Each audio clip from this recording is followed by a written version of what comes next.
Hey there, YouTubers!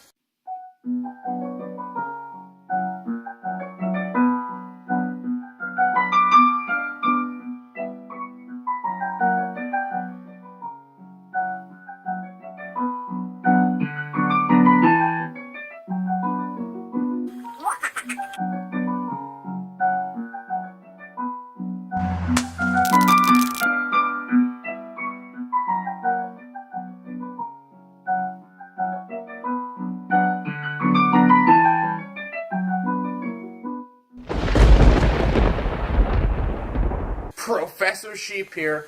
Welcome to another chemistry video. Today is a little different compared to my other chemistry videos. Today involves nuclear chemistry. Ooh. But today's video was made specially for my cousin's project. So he does, well, some of the talking. I honestly ramble for 5 minutes about nuclear chemistry, but you'll see that. But, yeah, let's go check that out now. Atomic weapons are the hot topic of 2017. With threats coming from North Korea getting more and more dangerous, today we'll talk about the history of the atomic bomb, the inner workings of the atomic bomb, and finally, the aftermath of Hiroshima and Nagasaki.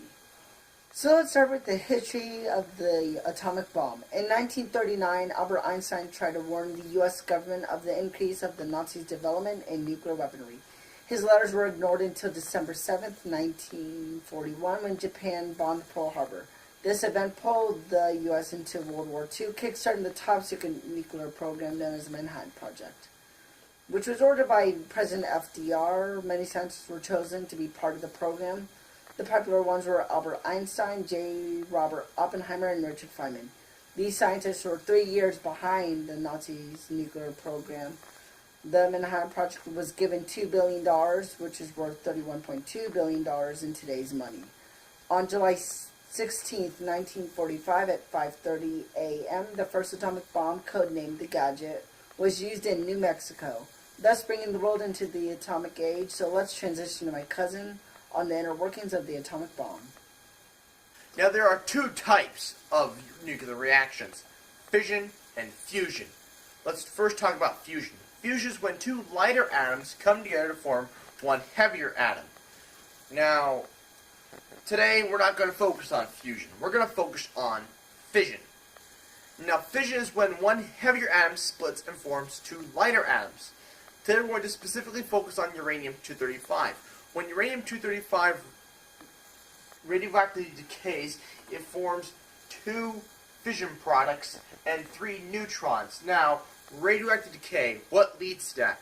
Well, that's something called a half-life. A half-life is the time it takes for half a radioactive sample to radioactively decay, thus giving you your fission products and 3 neutrons. These 3 neutrons then have lots of force behind them. They then go and hit 3 uranium-235 atoms, which then split, forming their fission products and 3 more neutrons from each atom.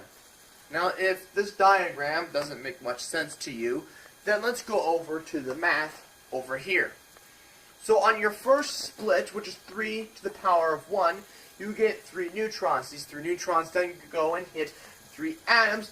This is your second set of splitting. This yields you 9 neutrons. These 9 neutrons then go and hit 9 atoms. This is your third set of splitting. That gives you 27 neutrons. These 27 neutrons then go and hit 27 atoms. These 27 atoms are your fourth stage of split. They create 81 neutrons.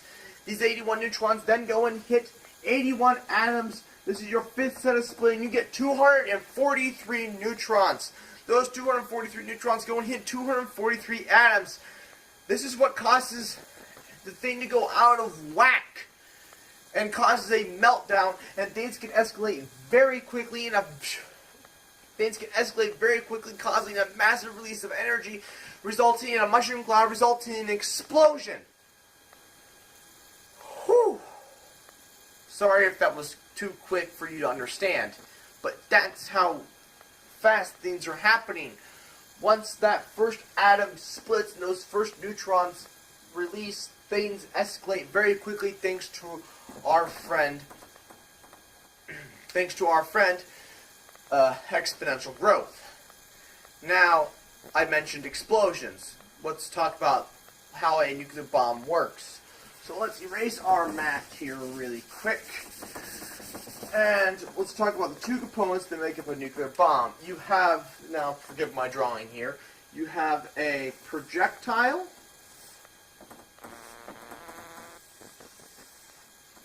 and a target.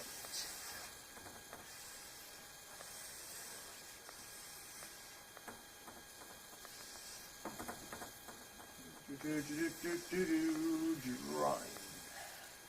Not my strong suit here, ladies and gentlemen, but we're done. So, your projectile, which is this top cylinder here, is a solid cylinder of uranium-235. And then your target is a hollow cylinder of uranium-235.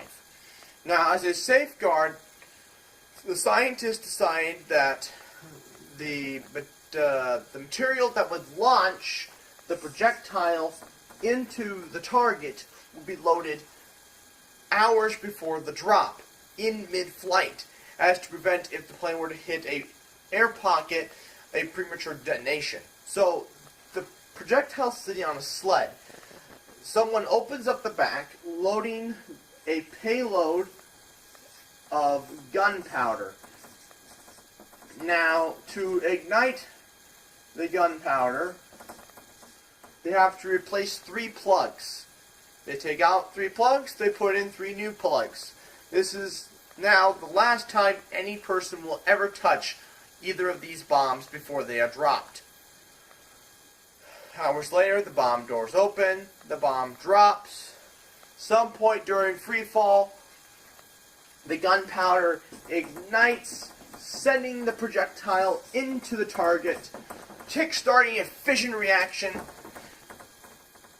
and thanks to our friend exponential growth, a massive amount of energy is released, causing a nuclear explosion.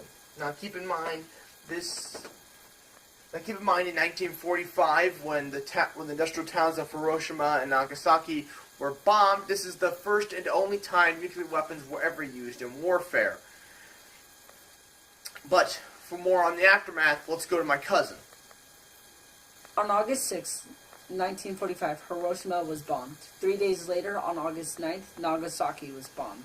So let's talk about the effects these two bombs had. The Hiroshima bomb, also called Little Boy, was fueled by uranium-235. It was equivalent to 15,000 tons of TNT, and burnt 70% of the buildings and killed an estimate of 140,000 civilians and military officials. Now let's move south of Hiroshima to Nagasaki. 3 days after Hiroshima, Japan still refused to surrender, so in return the U.S. dropped Fat Man on Nagasaki, which was fueled by plutonium-239. This bomb was equivalent to 15,000 tons of TNT, leveled 6.7 square kilometers of the city, killing 74,000 Japanese civilians and military officials. Both of these atomic bombs had a mushroom cloud of 42,000 feet high. Both missed their initial target by only hundreds of meters, and the ground temperature was 4,000 degrees Celsius, which is hot enough to melt steel. Areas closest to the bomb reached temperatures hotter than the surface of the sun. The brightness of this blast was so great the shadows created by the blast were the only areas uncharred, leaving ghostly shadows of where the now disintegrated victim once stood, leaving outlines of their body. To this day, no country has yet used the use of nuclear weapons in warfare since 1945. And let's try to keep it that way. Hiroshima and Nagasaki are still radioactive. Our previous President Barack Obama visited Japan and publicly apologized for our actions to end the war. Did you enjoy what you just watched? Well then, come back later. There's always more. So, I'd like to thank you all for watching. Please like, comment, and share new videos every Friday, and good night.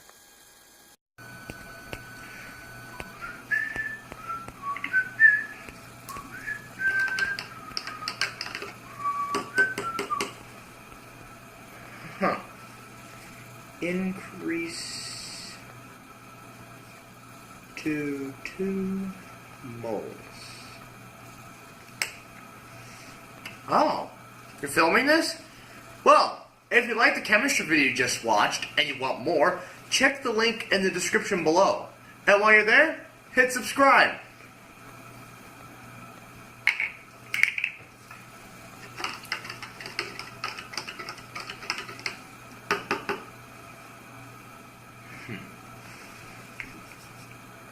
Three moles next time.